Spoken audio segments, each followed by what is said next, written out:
আপনাকে শুধু সঠিক পাশে থাকতে হবে। আল্লাহ পারফেকশন চান না, আল্লাহ শুধু চান আপনি সঠিক কাজটি করেন, এটুকুই। চেষ্টা করুন।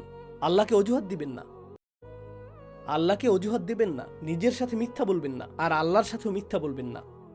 আল্লাহর সামনে বিনয়ের সাথে আসুন। আমরা ভুল করব, আমরা তওবা করব, এটা কতই না চমৎকার। আল্লাহ বলেননি তুমি সামনে এগোতেই থাকবে, কখনো পিছু হটবে না।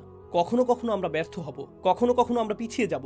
আল্লাহ তার কিতাবে বলেছেন, ঠিক আছে তুমি একটি ভুল করেছো, চলো এ ব্যাপারে তোমাকে সাহায্য করি, তাওবা করো এবং এটা ঠিক করে নাও।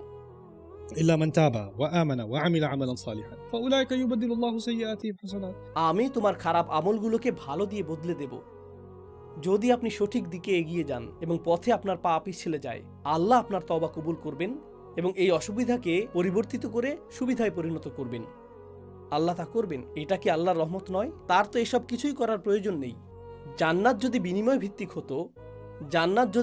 ভিত্তিক হতো, তাহলে বহুগুণ করার এসব কিছুই ঘটতো না। খ্রিস্টান যাজকদের সাথে আমার মজার কিছু আলাপ হয়, যারা এসে বলে, আমাদের ঈশ্বর ভালোবাসার ঈশ্বর, তোমরা তোমাদের আমলের কারণে স্বর্গে যাবে আর আমরা ঈশ্বরের ভালোবাসার কারণে স্বর্গে যাব।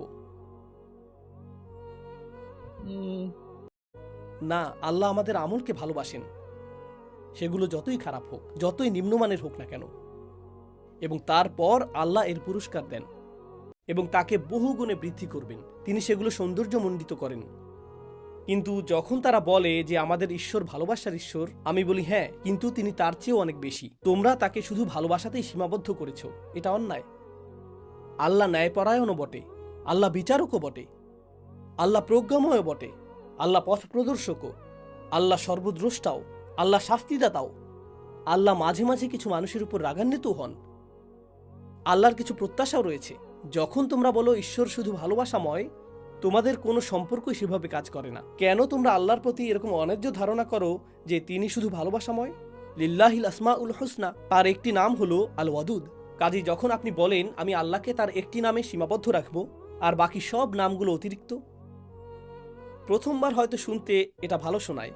যখন আপনি এই বিষয়টি কোরআনের দৃষ্টিকোণ থেকে ভাবেন, আপনি বলবেন তাহলে স্রষ্টাকে নিয়ে ভাবার বাকি সব উপায়গুলোর কি হবে, তাই না?